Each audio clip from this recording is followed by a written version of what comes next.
Hello friends, welcome back to our channel. இந்த video பார்த்துட்ருக்க எல்லாருக்கும் பெரிய வணக்கம். ஐவிஎஃப் ட்ரீட்மெண்ட் பற்றி ஓரளவு ப்ரெக்னெண்ட்டாக ட்ரை பண்ணுறவங்க எல்லாருமே கேள்விப்பட்டிருப்பீங்க. ஐவிஎஃப் அப்படின்றது ரொம்ப கடைசியாக பார்த்திங்கன்னா எல்லாமே ட்ரை பண்ணிட்டோம், ப்ரெக்னென்ட் ஆக முடியல, அப்படி இல்லைனா எங்களுக்கு டைம் இல்லை, ஆல்ரெடி ரொம்ப லேட் மேரேஜ் ஏஜ் ஆகிட்டே போகுது, நான் எனக்கு டைம் வேஸ்ட் பண்ண விரும்பலை, நான் சீக்கிரம் ப்ரெக்னென்ட் ஆக நினைக்கிறவங்க கொஞ்சம் ஃபினான்ஷியலாக பெருசாக எனக்கு ரொம்ப அந்தளவுக்கு இல்லை சிஸ்டர், ஓரளவு நான் செலவு பண்ணி எனக்கு பண்ணுற நிலைமையில் இருக்கேன் அப்படின்றவங்களும் கொஞ்சம் ஐவிஎஃப் டக்குன்னு போயிடுவாங்க. ஸோ அந்த ஐவிஎஃப் பண்ணுற போது அது சக்ஸஸ் ஆகிறதுக்கான என்ன மாதிரி விஷயங்கள்லாம் ஃபாலோ பண்ணலாம், கூடவே ஐவிஎஃப் சிம்பிள் ப்ரொசீஜர் என்னெல்லாம் பண்ணுவாங்க, ஒருவேளை உங்களுக்கு ஐவிஎஃப் பற்றி தெரிஞ்சுக்க இல்லை ஐவிஎஃப் பண்ணுற ஐடியா இருக்குது அப்படின்னா இந்த வீடியோ நீங்கள் எண்டு வரைக்கும் பாருங்கள். ஸோ ஃபஸ்ட்டு என்ன பண்ணுவாங்க ஐவிஎஃப் அப்படின்றது என்ன அப்படின்னா, இப்போ நேச்சுரலாக ப்ரெக்னென்ட் ஆகணும்னா எக் இருக்கும், யூட்ரஸில் வெயிட் பண்ணும் அந்த டியூப்பில். அப்போ ஆண் கணவன் மனைவி சேரும்போது உள்ள ஸ்பெர்ம் போய் பேபி ஃபார்ம் ஆகி யூட்ரஸ்க்கு பதியஞ்சு வளர ஆரம்பிக்கும். இதுதான் ப்ரெக்னென்சி. இப்போ இதை இந்த கருமுட்டையும் விந்தணுவும் சேர்றது நம்ம பெண்கள் உடம்புல நடக்காமல் தனியாக தனித்தனியாக வெளியெடுத்து பெண்கள்கிட்ட இருந்து இன்ஜெக்ஷன் மூலமாக எக்கை எக்ஸ்ட்ராக்ட் பண்ணி ஆண்கள்கிட்ட இருந்து விந்துவையும் கலெக்ட் பண்ணி ரெண்டையும் நல்லா வாஷ் பண்ணி நல்ல எக்கை செலக்ட் பண்ணி நல்ல ஸ்பெர்மை உள்ளே செலுத்துவாங்க. ஸோ எக்குக்கு உள்ளே ஸ்பெர்மை உள்ளே வச்சு லேபில் வளர வைப்பாங்க. ஸோ வளர்ந்து அது பார்த்திங்கன்னா சில நாட்களில் பார்த்திங்கன்னா எம்ப்ரியோ, அதாவது எம்ப்ரியோன்றது உருண்டைய கரு, அதுதான் ஒரு கரு. அந்த கரு பார்த்திங்கன்னா ஃபார்ம் ஆயிரும். அதை ஃபார்ம் ஆகி உள்ளே அந்த இம்ப்ளான்ட் ஆகிறதுக்கு கர்ப்பப்பையில் உள்ளே செலுத்துவாங்க. ஸோ உள்ளே நடந்து சேர்ந்து வளர வேண்டிய ஒரு நிகழ்வை லேபில் வச்சு வெளியெடுத்து வளர வச்சு உள்ள கருவை வைப்பாங்க. ஆல்ரெடி இப்போ ஐவிஎஃப் அந்த உள்ளே உங்களுக்கு உருவான கருவை வச்சுட்டாங்க அப்படின்னாலே நீங்கள் 50% ப்ரெக்னென்ட் ஆன மாதிரி தான். ஸோ ஐவிஎஃப் பண்ணும்போது எப்போயுமே பாசிட்டிவாக பண்ணுங்கள், முடிஞ்ச அளவு பயப்படாதீங்க. அதே மாதிரியே இந்த ஐவிஎஃப் நீங்கள் பண்ண போகிறதுக்கு முன்னாடி ஒரு விஷயம் தெரிஞ்சுக்கணும். ப்ரெக்னன்சி ரேட் பார்த்திங்கன்னா 100% ஐவிஎஃப்பில் ஐவிஎஃப்னு கிடையாது, உலகத்திலேயே எந்த ஒரு டாக்டர் எவ்வளோ பெரிய சயின்டிஸ்ட்டாக இருந்தாலும் 100% ஒரு பெண்ணை ஒரே முயற்சியில் ஒரே மாதத்தில் நீங்கள் ப்ரெக்னென்ட் ஆக்கிடலான்னு சொல்லவே மாட்டாங்க. எல்லாமே ஒரு ட்ரை தான். எல்லாருமே குழந்தை இல்லாதவங்களுக்கு அந்த குழந்தை வரணும்னு எல்லாருமே நம்ம கஷ்டப்பட்டு ட்ரை பண்ணுறோம். பட் நம்ம அதுக்காக நம்ம ரொம்ப ஸ்ட்ரெஸ் பண்ணிக்கக்கூடாது. நீங்கள் இவ்வளோ செலவு பண்ணி நம்ம ஐவிஎஃப் பண்ணுறோம், ஏதாவது ஆயிருமோ பண்ணிடுமோன்னு ரொம்ப நீங்கள் ஸ்ட்ரெஸ் ஆனீங்க அப்படின்னா அது கண்டிப்பாக உங்கள் உடம்புக்கு நல்லதில்லை. நாட் ஒன்லி இந்த மணி ரிலேட்டட்னு சொல்லலை, ஐவிஎஃப்னு கிடையாது, பொதுவாகவே சொல்கிறேன். நார்மலாக இப்போ ஐவிஎஃப் இல்லாமல் ட்ரை பண்ணுறவங்களுமே நீங்கள் ஸ்ட்ரெஸ் ஆனீங்க அப்படின்னா உங்கள் ஹார்மோன் ரொம்பவே அடியாகும். நீங்கள் ஆல்ரெடி டேப்லெட் எடுக்கிறீங்க, இன்ஜெக்ஷன் எடுக்கிறீங்க, அந்த ப்ராசஸ் பண்ணிக்கிட்டு இருக்கும்போது ஆல்ரெடி நீங்கள் மனக்குழப்பத்தில் ஸ்ட்ரெஸ் ஆனீங்கன்னா அது உங்கள் உடம்புக்கு நல்லதே இல்லை. முடிஞ்ச அளவு ரிலாக்ஸாக வச்சுக்கோங்க. நம்ம முயற்சி பண்ணுறோம், அந்த கடவுள் நமக்கு நல்லது பண்ணுவார், நம்ம கடவுள் மேலே நம்பிக்கை போட்டு இந்த ஐவிஎஃப் பண்ணுவோம், அந்த மாதிரி நீங்கள் ஸ்டார்ட் பண்ணுங்கள். முடிஞ்ச அளவு நீங்கள் பாசிட்டிவாக டென்ஷன் இல்லாமல் பண்ணுங்கள். அதே மாதிரி ஐவிஎஃப் பண்ண போகிறோம் அப்படின்றதையும் எல்லாருக்கிட்டையும் சொல்லாதீங்க. எல்லாருக்கிட்டையும்னா உங்களோட க்ளோஸ் சர்க்கிள் ஆகட்டும், இல்லை உங்கள் சொந்தக்காரவங்க யாருக்கிட்டையும் சொல்லாதீங்க. பேரண்ட்ஸ்க்கு சொல்லிவிட்டு இந்த மாதிரி யாருக்கிட்டையும் சொல்லாமையும் பார்த்துக்கோங்க. ஏன்னா ஒரு விஷயம் நம்ம நல்லது பண்ணுறோம் அப்படின்னா, நல்ல விஷயம் பண்ண போகிறோன்னா எல்லாருக்கும் தெரியாமல் சக்ஸஸ் ஆனதுக்கப்புறம் சொல்கிறது தான் என்னை பொறுத்த வரைக்கும் அது நல்லது. முக்கியமாக குழந்தை விஷயத்தை பொறுத்த வரைக்கும். ஸோ ஒன்ஸ் இப்போ எப்படி பண்ணுவாங்கன்னா, உங்களை வர வச்சு நான் சொன்ன மாதிரி உங்களை வர வச்சு எக் எடுத்துருவாங்க. அந்த எக்கை ஸ்பெர்மையை வச்சுட்டு ஃப்ரீஸ் பண்ணிடுவாங்க. 1-2 மாதம் கழித்து உங்களுக்கு திரும்ப அகெயின் உங்களை ஹாஸ்பிட்டலில் வர சொல்லி உங்களை எண்டோமெட்ரியம் எப்படி இருக்குதுன்னு பார்ப்பாங்க. அது நல்ல சைஸில் இருக்குது அப்படின்னா 8 ஒரு 12, 8 to 12 mm இருக்கணும். 7 mmக்கு மேலே இருந்தாலே போதும். ஸோ 7, 8, 9 இந்த மாதிரி எண்டோமெட்ரியம் சைஸ் வந்ததுக்கப்புறம் உங்களுக்கு அந்த எண்டோமெட்ரியத்துக்குள்ளே, அதாவது அந்த கர்ப்பப்பை வழியாக உங்களுக்கு இன்ஜெக்ஷன் மாதிரி குட்டியாக டியூப் விட்டு உங்களுக்கு அந்த ஆம்பிரியோ ட்ரான்ஸ்ஃபர் பண்ணுவாங்க. இது ரொம்ப முக்கியமான நிகழ்வு. உங்களுக்கு எக்கை எக்ஸ்ட்ராக்ட் பண்ணுறது ஒரு நாள் எடுப்பாங்க, லேபில் வளர வச்சுட்டு அதுக்கப்புறம் உங்களுக்கு ஆம்பிரியோ ட்ரான்ஸ்ஃபர் பண்ணுவாங்க. ஸோ 2 ஸ்டெப் பண்ணுவாங்க. அது தவிர்த்து நான் சொன்ன மாதிரி ஆண்கள்கிட்ட இருந்து ஸ்பெர்ம் கலெக்ட் பண்ணிப்பாங்க. ஸோ இந்த மாதிரி தான் பார்த்திங்கன்னா ஆம்பிரியோ ட்ரான்ஸ்ஃபர் பண்ணுவாங்க. இப்போ இது பண்ணினதுக்கப்புறம் இது கர்ப்பப்பையில் ஒட்டி வளரணும். அதுதான் நெக்ஸ்ட்டு 50. நான் சொன்னேன்ல, ஆம்பிரியோ உள்ளே வச்சுட்டாங்கனாலே நீங்கள் ப்ரெக்னென்ட் பாசிட்டிவ் 50 ஆன மாதிரி. இப்போ அகெயின் அது உங்களுக்கு இன்னொரு 50 100% அது கர்ப்பப்பையில் ஒட்டி வளருதா அப்படின்றது மீதி 50. ஸோ இப்போ இந்த ஃபேஸில் நீங்கள் எப்படி இருக்கணும், ஆம்பிரியோ ட்ரான்ஸ்ஃபர் பண்ணதுக்கு அப்புறம். சில ஹாஸ்பிட்டலில் பார்த்திங்கன்னா ஆம்பிரியோ ட்ரான்ஸ்ஃபர் பண்ணோடனே உடனே டிஸ்சார்ஜ் ஆகாமல் 1 மாதம் கூட 1 வாரம் கூட பார்த்திங்கன்னா ஹாஸ்பிட்டல்லையே அட்மிட் பண்ணி அவங்களே உள்ளே ரூமு எல்லாமே கொடுத்து உங்களை பார்த்துட்டு கன்ஃபார்ம் ஆகிற வரைக்கும் கூட வச்சு நான் கேள்விப்பட்டிருக்கேன். மோஸ்ட்லி பார்த்திங்கன்னா 1 வாரம் 5 நாள் வைப்பாங்க. சில hospital, most of the hospital வந்து பார்த்திங்கன்னா அட்மிட் பண்ண மாட்டாங்க. சில டாக்டர் தான் அட்மிட் பண்ணுவாங்க. பட் ஒரு முக்கால்வாசி டாக்டர்ஸ் வந்து பார்த்திங்கன்னா அந்த ஆம்ப்ரியோ ப்ரொசீஜர் முடிஞ்சோடனே சில மணி நேரத்துலேயே உங்களை கிளம்ப சொல்லிடுவாங்க. ஸோ நீங்கள் எப்போயுமே என்ன பண்ணணும்னா காரில் தான் வீட்டுக்கு வரணும். Auto or bike or public டிரான்ஸ்போர்ட்லாம் பண்ணக்கூடாது. ரொம்ப ஸ்மூத்தாக குலுங்காமல் நலுங்காமல் வந்து பார்த்திங்கன்னா காரில் வரணும். கண்டிப்பாக ஐவிஎஃப் பண்ணும்போது உங்களுக்கு யாராவது ஹெல்ப்புக்கு வேண்டும். அந்த மீதி 15 நாள் ரொம்ப முக்கியம். ஏன்னா ஆம்ப்ரியோ ட்ரான்ஸ்ஃபர் பண்ணதுக்கப்புறம் 15 நாளுக்கு அப்புறம் தான் நீங்கள் ப்ரெக்னெண்ட்டாக இல்லையான்னு 100% ப்ரெக்னெண்ட்டாக இல்லையான்னு தெரியும். அப்போ அந்த ப்ரெக்னன்சி டெஸ்ட் பண்ணுற வரைக்கும் கண்டிப்பாக உங்களுக்கு ஹெல்ப்புக்கு யாராவது வேணும். மாமியார், அம்மா இல்லை ஹஸ்பண்டே பார்த்துப்பாங்க.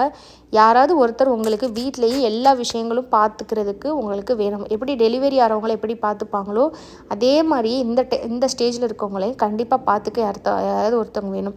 நீங்கள் பேஷண்ட் மாதிரியே பயந்துக்கிட்டே இருக்கணும்னு அவசியம் இல்லை. பட் உங்கள் உடம்பை வந்து நீங்கள் ஸ்ட்ரெயின் பண்ணிக்கக்கூடாது. அதுதான் விஷயம். ஸோ ஸ்ட்ரெயின் பண்ணாமல் இருக்கணும். ஸோ குக்கிங்க்கு இல்லை மற்ற வேலைகள் க்ளீனிங் பண்ணுறது அந்த ஹவுஸ் ஒர்க்காக இருந்தாலும் அதை பார்க்குறதுக்கு இல்லை ஹஸ்பண்டே பார்த்துக்குவாங்க, ஃபுட்டு அவங்களே சமைச்சிப்பாங்கன்னா ரொம்ப ரொம்ப சூப்பர். இல்லைனா வேறு யாராவது உங்களுக்கு சப்போர்ட்காக நீங்கள் வச்சுற மாதிரி பார்த்துக்கணும். ஸோ முடிஞ்ச அளவு நீங்கள் ரெஸ்ட்டில் தான் இருக்கணும். இப்போ நடக்கிறதெல்லாம் நடக்கலாமா, வெளியே போகலாமான்னா வெளியெல்லாம் போகக்கூடாது. வீட்டுக்குள்ளேயே மெதுவாக நடந்துக்கலாம், உட்காந்துக்கலாம், சேரில் உட்காந்துக்கலாம், பெட்டில் படுத்துக்கலாம். கீழே வந்து தரையில் உட்காரக்கூடாது. அமுக்கி காலை ஒட்டி கீழே தரையில் உட்காந்து மேலே கையை ஊண்டி எந்திரிக்கிறது இந்த மாதிரி விஷயங்கள் பண்ணக்கூடாது. ஒரு 15 நாளைக்கு கொஞ்சம் பூ போல் தான் இருக்கணும். சோஃபாவில் தான் உட்காரணும், பெட்டில் தான் உட்காரணும், சேரில் தான் உட்காரணும், சாஞ்சு தான் உட்காரணும். ரொம்ப வயிறு அமுங்குற மாதிரி ரொம்ப வந்து கீழே உட்கார்றதுலாம் பண்ணவே கூடாது. அது ரொம்ப முக்கியமானது. நான் சொன்ன மாதிரி எங்கேயாவது உங்களுக்கு போக வேண்டியதாக இருக்குனாலும் காரை தவிர வேறு எதுலேயுமே போகக்கூடாது. ரொம்ப ஸ்லோவாக தான் போகணும். அதே மாதிரியே வந்து பார்த்திங்கன்னா வேறு என்ன மாதிரி விஷயங்கள் பண்ணலாம் அப்படின்னு பார்த்திங்கன்னா ஃபுட்டு பொறுத்த வரைக்கும் அவுட் சைடு ஃபுட்டெல்லாம் பார்த்திங்கன்னா சாப்பிடவே கூடாது. இந்த சக்ஸஸ் ஆகணும் அப்படின்னு நினைக்கிறவங்க கொஞ்சம் வந்து உணவு முறைகளில் நீங்கள் கேர்ஃபுல்லாக இருக்கணும். ரொம்ப அதிகமாக காரம் இருக்கிறது, இனிப்பு இருக்கிற உணவுகள், அவுட் சைடு ஃபுட்டு, அதே மாதிரி நிறைய நான்வெஜ் இன்க்ளூட் பண்ணக்கூடாது. அதுக்கப்புறம் புளி நிறையா சேர்த்த உணவுகள் சாப்பிடக்கூடாது. பருப்பு சாப்பிட்லாம், சாம்பார், ரசம், பச்சை பயிறு, அதுக்கப்புறம் பார்த்திங்கன்னா காராமணி, வெள்ளை சுண்டல், கருப்பு சுண்டல், இந்த மாதிரி பயிறு வகைகள் வேக வச்சு சாப்பிட்லாம். எக்கு சாப்பிட்லாம். இதெல்லாம் வந்து மோஸ்ட்லி டாக்டர் உங்ககிட்ட சொல்லுவாங்க. ஐவிஎஃப் பண்ணுறவங்களுக்குமே பார்த்திங்கன்னா டயட்டு இல்லை எந்த மாதிரி ஃபுட் எடுக்கிறதுன்னு கேட்டிங்கன்னா அவங்களே டயட் சார்ட் வந்து கொடுப்பாங்க. டாக்டர் கண்டிப்பாக அவங்க எல்லாத்துக்குமே ஒரு மேலாப்பில் ஒரு இன்ஸ்ட்ரக்ஷன் கொடுத்து தான் அனுப்புவாங்க. இப்போ சில டாக்டர்லாம் எக்கெல்லாம் சாப்பிட்லான்னு சொல்லுவாங்க. சிலருக்கு சாப்பிடக்கூடாதுன்னு சொன்னாங்கன்னா நீங்கள் சாப்பிடாதீங்க. ஸோ சிக்கன் சூடுன்னு சொல்லுவாங்க, அது சிலருக்கு ஒத்துக்காது. ஸோ ரிஸ்க் எடுக்க வேண்டாம். நிறைய வந்து காய்கறிகள் சாப்பிடுங்க. பழங்களுமே நீங்கள் மாட்ரேட்டாக உங்களுக்கு இன்சுலின் பிரச்சனைலாம் இல்லை அப்படின்னா பழங்களுமே நீங்கள் ஆரஞ்சு, ஆப்பிள், வாழைப்பழம் இதெல்லாம் வந்து நீங்கள் எடுத்துக்கலாம். ஒருவேளை உங்களுக்கு இன்சுலின் ரெசிஸ்டன்ஸ் இருக்குன்னா ஃப்ரூட்ஸ் வந்து நீங்கள் அவாய்ட் பண்ணிங்க. இன்சுலின் ரெசிஸ்டன்ட்னா அந்த சுகர் பிரச்சனை இருக்குது உங்களுக்கு அப்படின்னா அவாய்ட் பண்ணிக்கோங்க. அதே மாதிரி உங்களுக்கு ஹார்மோன் சப்போர்ட்டுக்கு வந்து பார்த்திங்கன்னா இப்போ உங்களுக்கு ஒரு வேளை தைராய்டு இருக்குது, ப்ரோலாக்டின், வேறு ஏதோ ஹார்மோன் பிரச்சனை இருக்குன்னா அதுக்கும் டேப்லெட் வந்து டாக்டர் கொடுப்பாங்க. அந்த டேப்லெட்டையும் நீங்கள் எடுத்துக்கணும். அதே மாதிரியே கொஞ்சம் நல்லா வந்து பார்த்திங்கன்னா கீரைகள், பச்சை காய்கறிகள்லாம் இந்த 2 வாரத்தில் நீங்கள் நிறையா சேர்த்துக்கணும். ஆல்ரெடி உங்களுக்கு சத்தான ஆம்ப்ரியோ தான் எடுத்து உள்ளே வச்சுருப்பாங்க. ஸோ வந்து எக்கு குவாலிட்டி க்ரோத்தை நீங்கள் சாப்பிட்ற உணவு மாற்றாது. ஆனால் உங்களுக்கு நியூட்ரிஷியனான உணவுகள் இருக்கும்போது உங்கள் யூட்ரஸ்க்கு வந்து அந்த இம்ப்ளான்டேஷனுக்கு ஆகிறதுக்கு ஈஸியாக ஹெல்ப் பண்ணும். கூடவே என்னென்னா நீங்கள் நல்லா க்ரீன் வெஜிடபிள்ஸ், கீரைலாம் சாப்பிடும்போது உங்களுக்கு கான்ஸ்டிபேஷன் ஆகாமல் பார்த்துக்கும். ஸோ பாத்ரூம் போகும்போது ரொம்ப முக்கி போகிறது கண்டிப்பாக கூடவே கூடாது. பாத்ரூம் வந்து பார்த்திங்கன்னா முக்காமல் போகணும். உங்களுக்கு எப்போ வருதோ நீங்கள் அப்போ மட்டும் போயிட்டு வந்துடுங்க. நல்லா கீரைகள், கேரட் இதெல்லாம் சாப்பிட்டிங்கன்னா உங்களுக்கு அந்த கான்ஸ்டிபேஷன் வராது. ஒருவேளை உங்களுக்கு கான்ஸ்டிபேஷன் வருது, எனக்கு அடிக்கடி இந்த பிரச்சனை இருக்கும் அப்படின்னா நீங்கள் முன்னாடியே இந்த ப்ரொசீஜர் ட்ரீட்மெண்ட் பண்ணும்போதே உங்களுக்கு டாக்டர்கிட்ட கேட்டு கான்ஸ்டிபேஷனுக்கு மாத்திரை, டானிக் ஏதாவது கொடுத்தாங்கன்னா வாங்கி வச்சுக்கோங்க.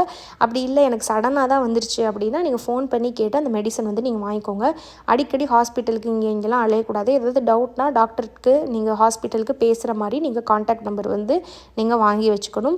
நான் சொன்ன மாதிரி ரெஸ்ட்டில் தான் இருக்கணும். முடிஞ்ச அளவு நீங்கள் ரெஸ்ட்டில் இருங்க. உணவுகள் வந்து நான் சொன்ன மாதிரி இந்த மாதிரி எடுங்க. உங்களுக்கு வேறு டவுட் இருக்குது அப்படின்னா நோட் பண்ணி வச்சுட்டு அந்த டாக்டர்கிட்ட நீங்கள் கேட்கணும். ஏன்னா இப்போ ஃபுட்டு பொறுத்த வரைக்கும் ஒரு டாக்டர் ஒரு சிலர் சிக்கன் சாப்பிடலாம், எல்லாமே சாப்பிட்லான்னு சொல்லுவாங்க. சிலர் வந்து எக்கு கூட சாப்பிடக்கூடாதுன்னு சொல்லுவாங்க. ஸோ அதனால் அந்த டாக்டர்கிட்ட நீங்கள் பண்ணக்கூடியவங்கக்கிட்ட உங்கள் உடம்புக்கு ஏற்ற மாதிரி என்னெல்லாம் பண்ணலாம் அப்படின்றத நீங்கள் உணவு முறைகளை தெளிவாக வந்து நீங்கள் கேட்டுக்கணும். அதுக்கப்புறம் நீங்கள் கன்ஃபியூஸ் ஆகிறத விட நீங்கள் வரக்கூடிய டவுட்டை நீங்கள் டாக்டர்கிட்டே கேட்குறது தான் என்னை பொறுத்த வரைக்கும் நல்லது. ஏன்னா நான் வந்து என்னோட 2 டெலிவரிக்கும் பார்த்திங்கன்னா வர்ற டவுட்டை எல்லாம் நான் டாக்டர்கிட்ட கேட்டுகிட்டே இருப்பேன். எனக்கு வந்து டாக்டர் வாயிலிருந்து சொன்னால் தான் எனக்கு திருப்தியாக இருக்கும். நான் நிறைய கேட்டுக்கிட்டே தான் இருப்பேன். ஸோ அந்த மாதிரி நிறைய கேட்டு தான் நானுமே நிறைய விஷயம் தெரிஞ்சுக்கிட்டேன். உங்களுக்கு என்ன டவுட் வருதோ நீங்கள் டாக்டர்கிட்ட வந்து தாராளமாக கேட்கலாம். அவங்க கண்டிப்பாக எக்ஸ்பிளைன் பண்ணுவாங்க. அதே மாதிரியே இப்போ நீங்கள் ஐவிஎஃப் ஸ்டார்ட் பண்ண போகிறீங்க அப்படின்னா முன்னாடியே உங்களுக்கு வந்து டெஸ்ட்லாம் நிறைய எடுத்துருவாங்க. ஸோ எடுத்து உங்களுக்கு ஏதாவது ஒரு பிரச்சனைனாலும் அதை சரி பண்ணுறதுக்கு மாத்திரைகள் கொடுத்து, ஓரளவு ஹார்மோன் பிரச்சனை வேறு ஏதாவது பிரச்சனை இருக்குனாலும் அதை சரி பண்ணிட்டு தான் உங்களுக்கு இந்த ப்ரொசீஜர்லாம் ஸ்டார்ட் பண்ணுவாங்க. ஸோ அதெல்லாம் பிரச்சனை இருக்காது. அதே மாதிரி உங்களுக்கு வெயிட் அதிகமாக இருக்குது அப்படின்னா ஐவிஎஃப் முன்னாடி கொஞ்சம் வெயிட் லாஸ்லாம் பண்ணி டயட்லாம் பண்ணி வெயிட் லாஸ் பண்ணிவிட்டு அதுக்கப்புறம் நீங்கள் வந்து ஐவிஎஃப் பண்ண ட்ரை பண்ணலாம். ரொம்ப ஓவர் வெயிட்டாக இருக்கும்போது ஐவிஎஃப் பண்ணும்போது அதுக்கோட சக்ஸஸ் ரேட் வந்து கம்மி. ஸோ அதே மாதிரி இப்போ நீங்கள் ஐவிஎஃப் சென்டர் செலக்ட் பண்ணுறீங்க அப்படின்னா உங்களுக்கு தெரிஞ்சவங்க கிட்ட யாராவது ஐவிஎஃப் பண்ணி ஒர்க் ஆகி உங்களுக்கு தெரிஞ்சவங்க யாராவது பண்ணியிருப்பாங்க பாருங்கள், உங்கள் சொந்தக்காரவங்களோ ஃப்ரெண்ட்ஸோ அந்த மாதிரி போங்க. அப்படி இல்லைன்னா அந்த ஐவிஎஃப் சென்டரோட சக்ஸஸ் ரேட் எவ்வளோ அப்படின்னு சர்ச் பண்ணி நிறையா கற்றுக்கோங்க.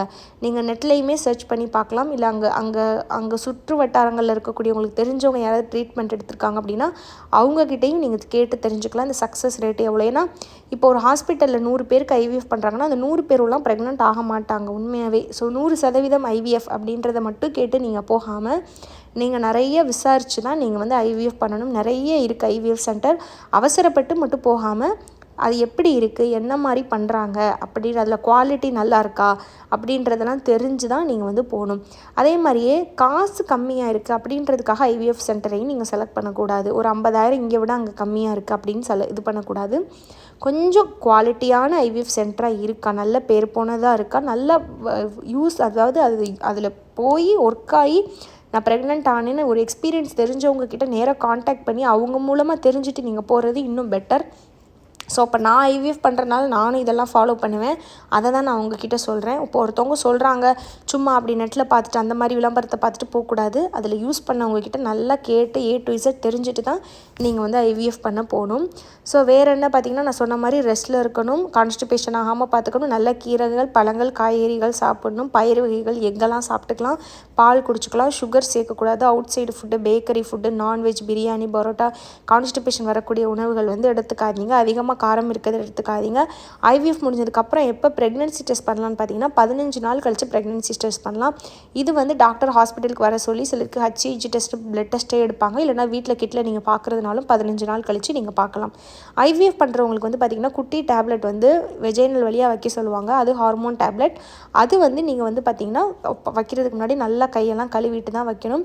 இன்ஃபெக்ஷன் ஆகாமல் பார்த்துக்கணும் ஐவிஎஃப் பண்ணுறவங்களுக்கு. ஸோ ப்ரைவேட் பார்ட்டை ரொம்ப ப்ரொடக்டிவாக இருக்கணும். அந்த 15 நாள் கணவரோட சேரவும் கூடாது. இதெல்லாம் உங்களுக்கே தெரிஞ்சிருக்கும். ஒரு தடவையும் பார்த்திங்கன்னா ரொம்ப சோப்பெல்லாம் போட்டு வாஷ் பண்ணாமல் ரொம்ப மைல்டாக தண்ணி ஊற்றும்போது அந்த இடத்துல சோப்பெல்லாம் நீங்கள் போட வேணாம். சும்மா தண்ணி ஊற்றி லைட்டாக வாஷ் பண்ணாலே போதும். ரொம்ப பயந்து நோயாளி மாதிரியும் இருக்கக்கூடாது. அதுக்காக அசால்ட்டாகவும் ஐவிஎஃப் பண்ணும்போது இருக்கக்கூடாது. கொஞ்சம் கேர்ஃபுல்லாக இருக்கணும். ரெஸ்ட்டில் இருக்கிறது நல்லது. சின்ன வேலைகள் செய்யலான்னா இப்போ சிலர் அந்த மாதிரி செஞ்சும் அவங்களுக்கு வந்து பார்த்திங்கன்னா ப்ரெக்னென்ட் ஆனவங்க இருக்காங்க. நான் ஓரளவு குக்கிங்லாம் பண்ணேன் ஆனால் நான் சக்ஸஸ் ஆச்சு அப்படியும் இருக்கிறாங்க. பெட் ரெஸ்ட்லேயே இருந்து ஒர்க் ஆகாதவங்களும் இருக்காங்க. ஸோ வந்து இது இப்படி அப்படின்னு நம்ம 100% சொல்ல முடியாது. பட் நம்ம கேர்ஃபுல்லாக இருக்கிறது தப்பு கிடையாதுல்ல. நாளை பின்ன நம்ம வந்து இப்படி இருந்திருக்கலாமோ அப்படி இருந்திருக்கலாமோன்னு ஃபீல் பண்ணுறதை விட முன்னாடியே கேர்ஃபுல்லாக இருக்கிறது நல்லது. அதுக்காக தான் அந்த ரெஸ்ட்டில் இருக்கணும் அப்படின்னு சொல்கிறதெல்லாம். இன்னும் நிறைய சர்ச் பண்ணுங்கள். ஐவிஎஃப் ஸ்டோரிஸ் வந்து பார்த்திங்கன்னா நிறைய சக்ஸஸ்ஃபுல் ஸ்டோரிஸ் வந்து யூடியூப்பில் இருக்கும்.